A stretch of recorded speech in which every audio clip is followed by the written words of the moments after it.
Hi friends, welcome to our channel. Manjummel బాయ్స్కు సీరియస్గా నోటీసులు అందజేసిన ఇళయరాజా. అసలు ఇళయరాజా చేస్తున్నది తప్పా రైటా అదేంటో తెలుసుకునే ముందు ఈ వీడియోను చివరిదాకా చూసి మీకు నచ్చినట్లయితే లైక్ చేయండి. ఇక ముసలోడే కానీ మహాజ్ఞాని అంటున్న సినీ విశ్లేషకులు, ఇక లెజెండరీ మ్యూజిక్ డైరెక్టర్గా చెప్పుకునే ఇళయరాజా మరోసారి వార్తల్లో నిలిచారు. ఇండస్ట్రీలో మంచి విషయాలపై వార్తల్లో నిలిస్తే ఏముందో అనుకున్నాడో ఏమో గాని మహానుభావుడు చీప్గా చిల్లర కోసం చీప్ ట్రిక్కులతో వార్తల్లో నిలుస్తున్నారు ఇళయరాజా. ఈ మధ్య తరచూ రాయల్టీ విషయంలో ఇళయరాజా గారు నేటితరం దర్శకుల సినిమాలపై ఆయన సాంగ్స్ ఉపయోగిస్తున్నారంటూ కోపంగా ఉన్న విషయం తెలిసిందే. ఈ క్రమంలో ఇప్పటికే చాలా సినిమాల మేకర్స్కు నోటీసులు పంపించారు ఆయన. ఇప్పుడు తాజాగా మరో సినిమాపై ఆగ్రహం వ్యక్తం చేశారు ఆయన. 2 నెలల క్రితం మలయాళం నుంచి వచ్చి ఇండియా వైడ్గా భారీ విజయాన్ని సాధించిన మంజుమల్ బాయ్స్ చిత్రంపై ఈసారి సీరియస్ అయ్యారు ఇళయరాజా. ఇక గతంలో కమల్ హాసన్ హీరోగా గుణ సినిమా వచ్చి పెద్ద సంచలనం సృష్టించిన సంగతి తెలిసిందే.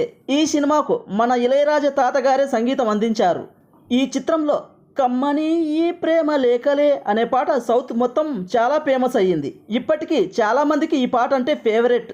అయితే ఈ పాటను నా దృష్టికి తీసుకురాకోకుండా, నా అనుమతి తీసుకోకుండా కాపీరైట్ చట్టాన్ని ఉల్లంఘించి మంజుమల్ బాయ్స్ సినిమాలో వాడుకున్నారంటూ ఇళయరాజా ఫైర్ అయ్యారు.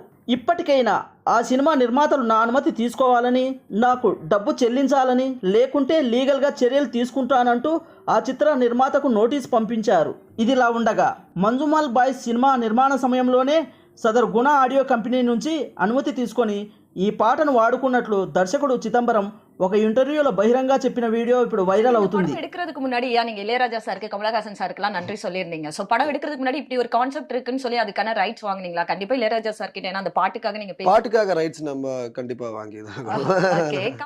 చూశారుగా మన ఇళయరాజా తాత భాగవతం. అయితే ఇళయరాజాకు ఇదేం కొత్తేం కాదు. ఈ మధ్య రజనీకాంత్, కూలీ సహా ఒక 4-5 సినిమాల విషయంలో ఇలాంటి కేసులే ఆయా నిర్మాతలకు ఇళయరాజా నోటీస్ పంపించడం విశేషం. వీటిలో 1-2 కేసులు మద్రాసు హైకోర్టు కూడా వెళ్ళగా కోర్టు వారు నిర్మాతలకే అనుగుణంగా తీర్పునిచ్చారు. అయినా కానీ రాయల్టీ విషయంలో తగ్గట్లేదు మన ఇళయరాజా గారు. అంతేకాదు గతంలో బాలసుబ్రహ్మణ్యం గారిపై కూడా నోటీస్ ఇచ్చారు ఇళయరాజా. తన పాటలను స్టేజ్ షోలలోనూ ఆయా ఈవెంట్లలోనూ వాడుకుంటున్నారని ఆయన నోటీస్ ఇచ్చారు. నిజానికి ఇళయరాజాను సినీ ఇండస్ట్రీకి పరిచయం చేసిందే బాలు గారు. అలాంటి వ్యక్తికే నోటీస్ ఇచ్చారు ఇళయరాజా. అప్పటి నుంచి బాలు గారు నువ్వు వద్దు, నీ ఫ్రెండ్షిప్ వద్దు అంటూ ఆయన పాటలు పాడడం మానేశారు. ఎంతటి సంగీత జ్ఞానం ఉంటే ఏమాత్రం చిల్లర కోసం ఇలాంటి చీప్ ట్రిక్కులు వేస్తుంటే.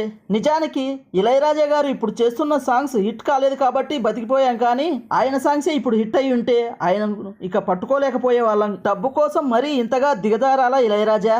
ఈ తరం సంగీత దర్శకులకు నువ్వు ఒక మార్గదర్శకంగా ఉండాలి, కానీ మరీ ఇలాంటి పనులా చేసేది.